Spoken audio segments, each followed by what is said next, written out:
As of recording, Season 4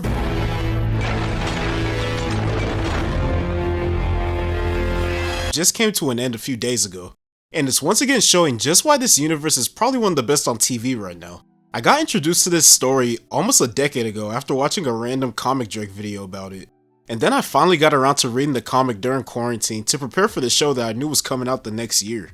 It's genuinely one of my favorite comic stories ever, especially when it comes to superhero ones. And yet, even still, this show constantly continues to surprise and impress me. I'm personally biased to Season 1 being my personal favorite, and maybe the best overall, honestly. But in a lot of ways, this show continues to get better and better each season.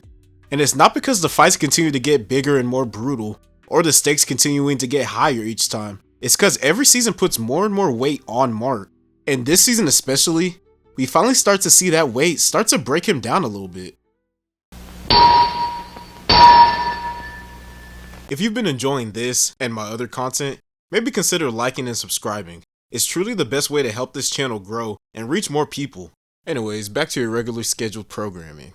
At long last, we're at the Viltrumite War. The show in general has pretty clearly been building up to this specific point from basically the beginning of the show.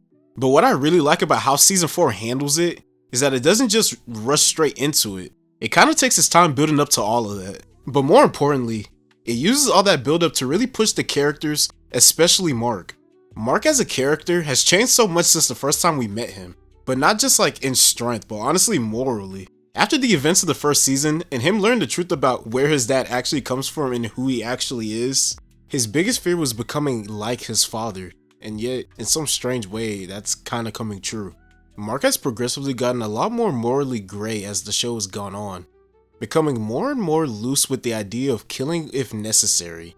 And we really get to see a lot of that internal conflict in the early parts of this season, before he's reunited with his father to help with the war. But Mark's progression and buildup isn't the only one on focus this season. The show really does a lot in characterizing the whole main cast around him. We get a lot more insight on Viltrum's history that kinda shapes how they operate today, but also adds a lot of extra layers into why Nolan is the way he is. And while similar to Mark, he's changed a lot since the beginning of the show, that additional context on his history and him trying to atone doesn't immediately change the really bad stuff he did earlier on. And we see a lot of that when he comes back to Earth for the first time since his massacre, especially when he's reunited with Debbie. First off, Sandra Oh absolutely kills that performance in that scene, but the actual words she's saying there to Nolan hit harder than any punch he's ever been hit with. Debbie in the show compared to the comic version is probably the best change overall, because she's actually a fleshed out character and has real agency. She's not just gonna immediately forgive Nolan just because he said sorry, because unlike us the audience who have seen Nolan's arc and redemption playing out since Season 1, Debbie ain't see any of that. So instead of just talking, he kinda actually needs to prove it to her. And then you have Eve this season, which in the sections that we actually see her, is dealing with some really serious stuff.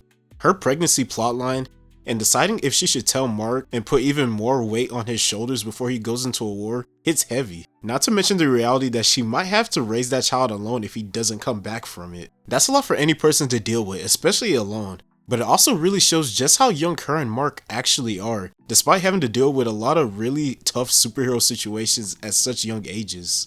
All of that meticulous buildup begins to reach a boiling point though, once our group actually heads off to space. We're immediately hit with a rematch of one of the show's best fights, Mark vs. Conquest, and it definitely didn't disappoint.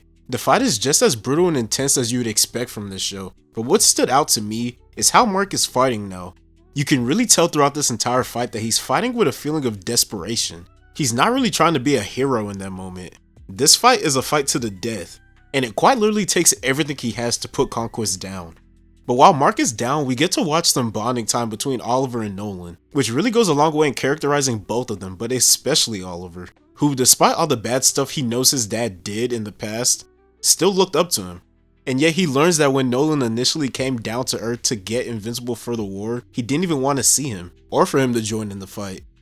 But not because he didn't see the value in him like Oliver might have thought in the moment, but because he thought Oliver would be better off without him, and he didn't want to risk ruining another one of his kids. But after Mark is finally healed, and the three are back in the fight, we're finally back into the meat and potatoes of the Viltrumite War. And it initially seems like just those three getting involved is enough to change the whole tide of the entire war.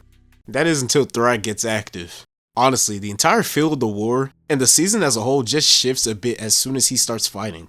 He is by far the strongest character in this show, like the gap is even bigger than it was in the comics. He's like actually terrifying. Legitimately, he's breaking the laws of physics with his punches. But you can also tell that he's not just some mindless monster either. He really tries to reason with Nolan at first, but the moment that doesn't work, he completely takes over. To the point where the only thing Nolan can even think of to slow Thrag down is for him, Mark, and Thetis to destroy planet Viltrum. That entire sequence is great, but it doesn't feel like a victory.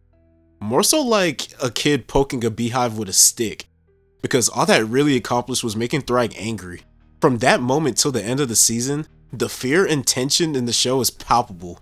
You can really feel just how on edge Mark is, not because of what happened, but because of what could happen. Throughout the whole final episode, Mark is imagining Thrag doing the worst things possible to those that he loves on Earth.